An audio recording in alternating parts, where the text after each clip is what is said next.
Prime Minister Stephen Harper, there he was, his trade mission to China continues. Today, he and the Chinese government announced another package of more than 20 agreements worth, they say, nearly $3 billion. Now, one of the highlights, a deal allowing more uranium sales to China, which has left Saskatchewan, which is home to the world's largest high-grade uranium deposits, smiling.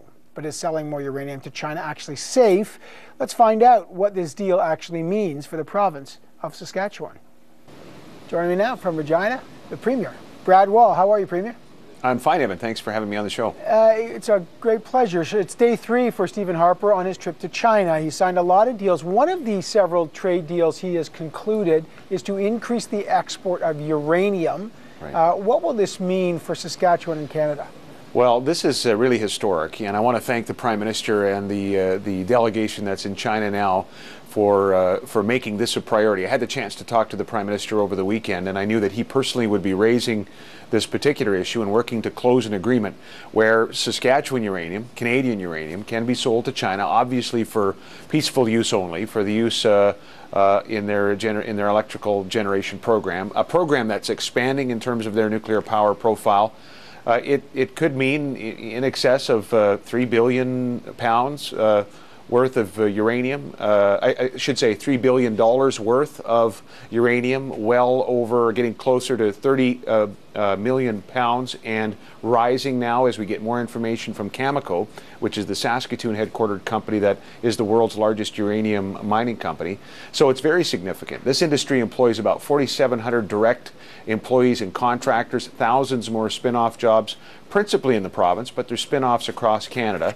And Saskatchewan mines between 20 and 26% of the world's uranium. So access to this market, the fastest growing market for uranium used in electrical generation, is a big deal for the country. It's a big deal for our province, and we're grateful it's been featured so prominently in the trade mission. Now there's some obviously questions about this. This replaces a 1984 agreement, I think, between Canada and China. Now, one of the things that Canada will be exporting, this uranium, is what's called Canadian yellowcake.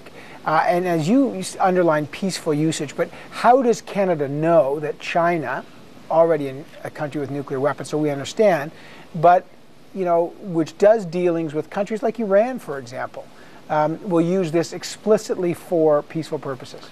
Well, there's a good example in Australia's agreement with China, which is very similar to what we're talking about today with respect to Canada. Australia's agreement, I think, signed off in 2010. Has some pretty careful verification processes that follow international protocols where China has agreed to open their process up to that independent verification. We're going to see the details on verification in this particular deal, but our early understanding is that it's going to be even more stringent. This particular agreement that Canada is making with China than Australia, certainly as stringent. And so there is a good example in Australia for the export of uranium from that country to China and for the peaceful use of the uranium they're providing. Their nuclear industry is forecast to expand 6-fold in the next couple of decades. They're building reactors. Of course, by the way, there's a displacement feature here in terms of coal-powered electricity that has a salutary benefit from an environmental standpoint, from a CO2 standpoint. And it's working well with respect to Australia, is our understanding, and there's no reason to expect it won't work equally as well or better from the Canadian context. Yeah, and of course, the Cameco, the Saskatchewan-based company, of course, will be the beneficiary of this as well. Just last question on this, and then I want to move to the census because your province is growing like gangbusters. But in the news a lot is this balance between trade, and everyone pragmatically agrees that because of China's rising status as an economic superpower, will be the largest economy by the year 2020, which is a statistic that most agree on.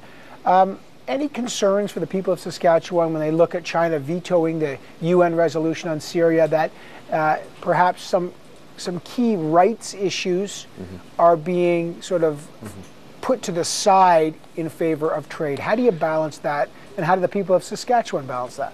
Well, I want to commend the Prime Minister on this front because he's managed to raise obviously both issues. The one is the economic opportunity of a stronger relationship between China and Canada, but also the important issue of human rights. And these things are obviously quite separate issues, but they ought never to be mutually exclusive or completely separate. I think we can have a dialogue on both fronts and need to see progress on both fronts. But you know what? I like our chances of making progress in terms of human rights the world over, including in places like China, if we are also engaged in trade and commerce, if we are also linked economically. I think there's been a lot of study done on the importance of those kinds of linkages as we seek to see human rights conditions improve across the world, including in countries that are emerging economies that we do want to deal with. Yeah, and of course the question is, are you raising these issues, but is there something robust behind it? Would you ever tie trade with human rights? Many people do watch China on that score. What's happening in Tibet, buying oil from Iran, support of that Syrian regime. Are those lines in the sand that you can't cross, or are they, as you say, constructive dialogue and engagement policy you think is the way forward? Well, 2 points. With each individual agreement, and in this case we've already highlighted the importance of verification and what our Canadian government will be seeking and is seeking in terms of verification of the peaceful use of that uranium and what's already happening in Australia. That's one point. The second point I'd make maybe comes in the form of a rhetorical question.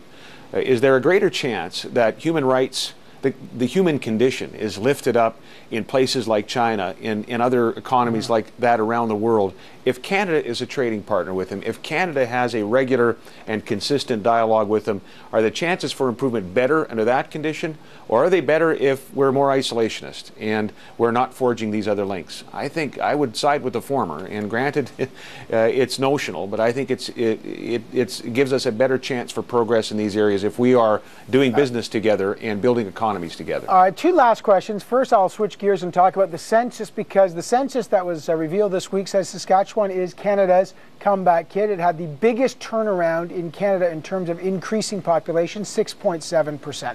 What is the driver of this population increase in your province? Sure. Well, first of all, it's not the government. The government ought not to and is not taking credit for this remarkable turnaround in Saskatchewan. We have had some good fortune. We have a lot of the things that the world wants. The emerging economies of the world, China included, want the fast-growing economies of the world, I should say, China included. They want food security and energy security. And when it comes to fertilizer and food production and energy, whether it's hydrocarbons or whether it's uranium, we've got a lot of those things. And so there's been some good fortune that we're experiencing that is creating new jobs. And there's nothing like new jobs to attract new people, new citizens from around the world and expatriates. And we're very grateful they're coming. Our government's got a growth agenda in place to get out of the way of that growth and to keep up with the demands of that growth in terms of settlement for new citizens and infrastructure and housing. We're going to do those things because we think that's what government does well. We're going to stay competitive and hopefully keep this momentum going. All right, one of the issues, and this is the last thing I'll ask you, about old age security. You know the debate that's going on. The government has given no details about what it might do, except to express that they've got to change old age security. They say it's unsustainable. The Parliamentary Budget Officer, Kevin Page, says it is not a fiscal crisis right now. It is fiscally sustainable. They may want to do it for policy reasons. Some are arguing that you've got health care, the health transfer, you've got the crime bill that will force the provinces to build some prisons, and now you may have old age security that the age of eligibility may raise till the age of 67. Do you feel the federal government, there's a pattern here that the feds are downloading costs on a lot of key areas onto the shoulders of the provinces like yours? Well, we've heard several times in question period federally and in the media that the government has said whatever changes they make are not going to come at the expense of transfers to individuals or provinces. The proof is in the pudding on that count, and I think there are concerns with respect to the health transfer. We actually do support moving to a per capita formula for that and leaving equalization to the equalization program. I think we'd also like to see, on behalf of all Canadians, on behalf of the people of the province, I think Saskatchewan people would like to see a federal government or any government exhaust every other possible opportunity for efficiency before looking at something as important as a pension program. And that being said, there is some pretty compelling information out there that there's a serious issue on the sustainability of OAS. Would you support that? Would you support increasing the age to 67? You know, we've seen both accounts, by the way, of the state of OAS, of old age security.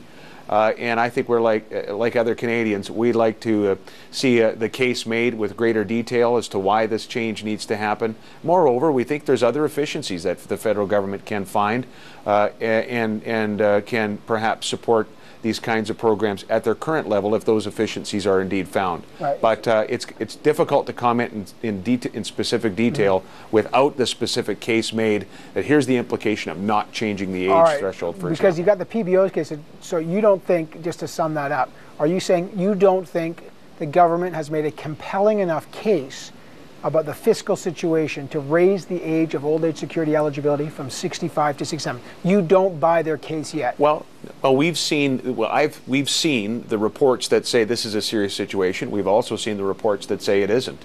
Now we're going to, I think, as a result of the introduction of this issue, we're going to see the debate unfold and find out what the government's case is for change, and then I think everyone will be in a better position to decide on the issue. All right, Premier Wall, I've got to leave it there. Always good to have you on the program. Thanks, Evan. Take care. You too.